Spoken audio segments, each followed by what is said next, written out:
इसको गौर से सुनिए। आज जो तरमीमी बिल आया है, जो पास हुआ है, वो क्यों हो गया और कैसे हो गया? क्योंकि बीजेपी की पार्लियामेंट में अक्सरियत थी, उसके ज्यादा लोग थे, राज्यसभा में उसकी आबादी ज्यादा थी, इसलिए उसने बलजोर ताकत से लोगों से मनवा दिया, चाहे उसकी मुखालफत होती रही।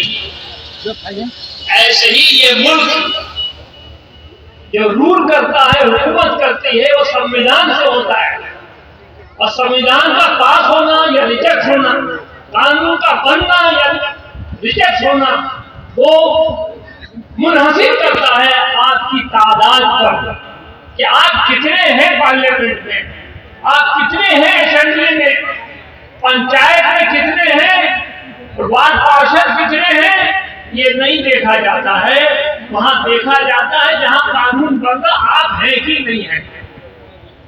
आपने सुना होगा कि कोई गुनाह करने वाला भी नहीं गुनाह कर सकता है जब तक उसके सामने कोई आंख जिंदा उसको देख रही हो, चाहे वो बच्चे की आंख क्यों ना हो। अगर आप पार्लियामेंट में होंगे तो आपकी मौजूदगी में किसी तरह का कानून नहीं बन सकता है। आज हमारी गलतियां हैं कि हमने इस पर तवज्जो नहीं दिया, और आप दूसरे से उम्मीद करते रहे, मुख्तलिफ पार्टियों से उम्मीद करते रहे, कभी कांग्रेस को वोट दिया, कभी आरजेडी को वोट दिया, कभी आपने कम्युनिस्ट को वोट दिया, कभी आपने नीतीश को वोट दिया। वो हमारे मसले पर क्यों बोलेंगे भाई?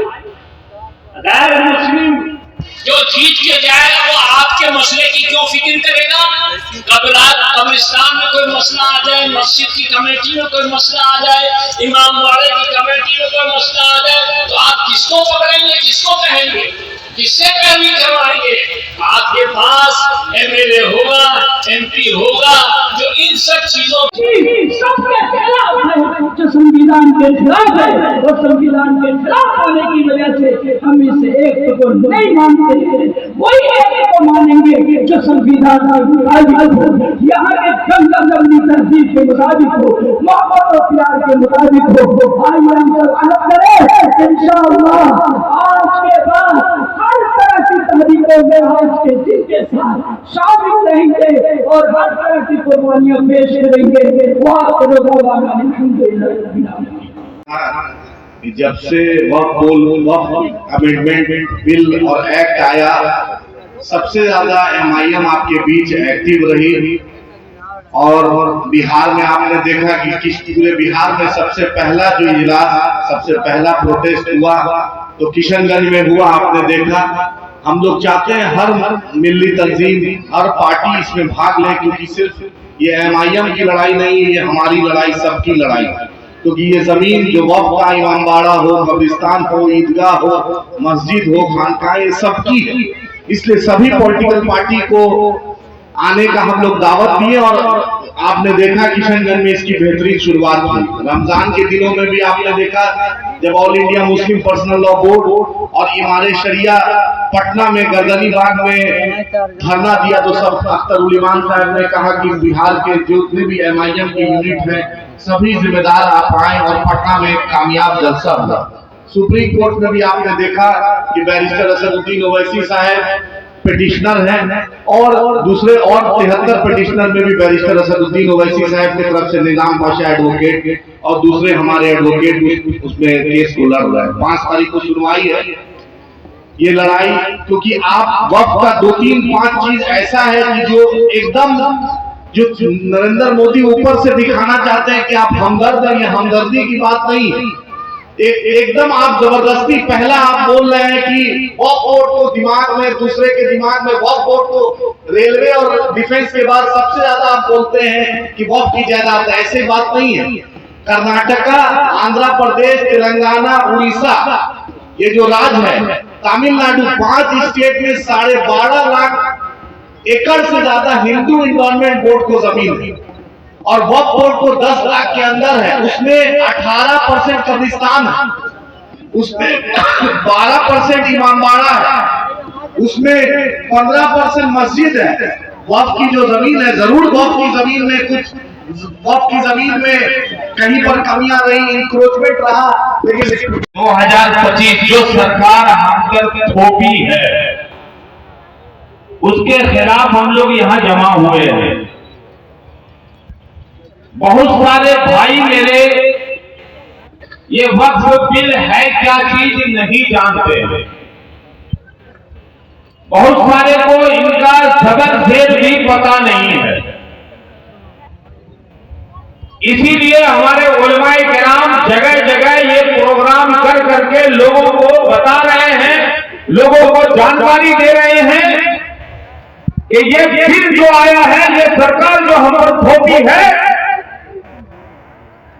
ये हमारी शरीयत में मुदाखलत है, हमारी मस्जिदों की आजादी छीनना चाहती है, हमारी दरगाहों की आजादी छीनना चाहती है, हमारे पाकिस्तानों की आजादी को छीनना चाहती है। इसीलिए उलमाए किराम जिसकी तारीख गवाह है कि जब 1947 में ये हिंदुस्तान जब आजाद हुआ था तो यही उलमाए किराम ने अपने गर्दन को कटा करके हिंदुस्तान को आजादी दिलाया था। ये उलमाए दीन है। और अफसोस आज के दौर में हम अपने उलमा को रहनुमा मानने से इनकार कर गए और हम लोग ये सोच लिया है।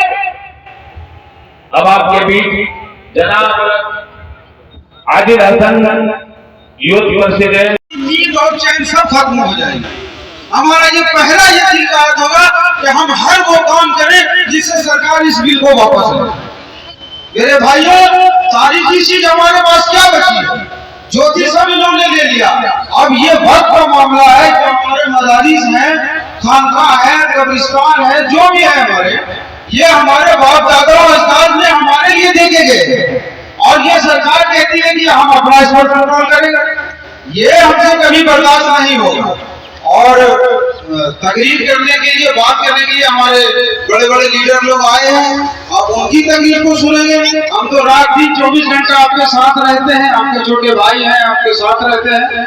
मैं यही कहूंगा कि ये गफलती नींद से बेदारी अच्छी है। गफलत में न रहिए कि आपका काम कोई और करेगा। जिसका घर चुनता है वही छापता है। और मेरे भाइयों, बुजदिली की चादर को हटाइए, समेट कर फेंकिए। किस खौफ की दुनिया में जी रहे हैं आप? आपकी लड़ाई आरजेडी लड़ेगी, जेडीयू लड़ेगा, कोई नहीं लड़ेगा। सब पर्दे के पीछे खंजर लेकर खड़े हैं। हमारा कोई अपना नहीं है अभी इस समाज में।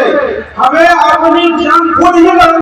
कोई कागजात कहाँ से देते थे, जबकि कोई प्रावधान नहीं था, कोई ऐसा दस्तूर नहीं था, कोई तरीका नहीं था। और जब नहीं दे सकेंगे, सरकार अपनी तहवील में ले लेगी और जब तहवील में लेगी तो आपकी मस्जिदें अपने हाथ से निकल जाएगी, आपका हिंदुस्तान हाथ से निकल जाएगी, आपको कबर करने नहीं दिया तो वहां पर अडानी का मॉल बन जाएगा, बड़े बड़े उद्योगपति का मॉल बना दिया जाएगा, मार्केट बना दिया जाएगा।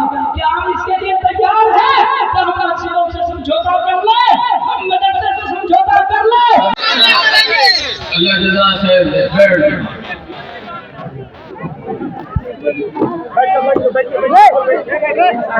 कम है, बैठ जाओ, जल्दी बैठ जाओ, ज्यादा प्रोग्राम लंबा नहीं चलेगा।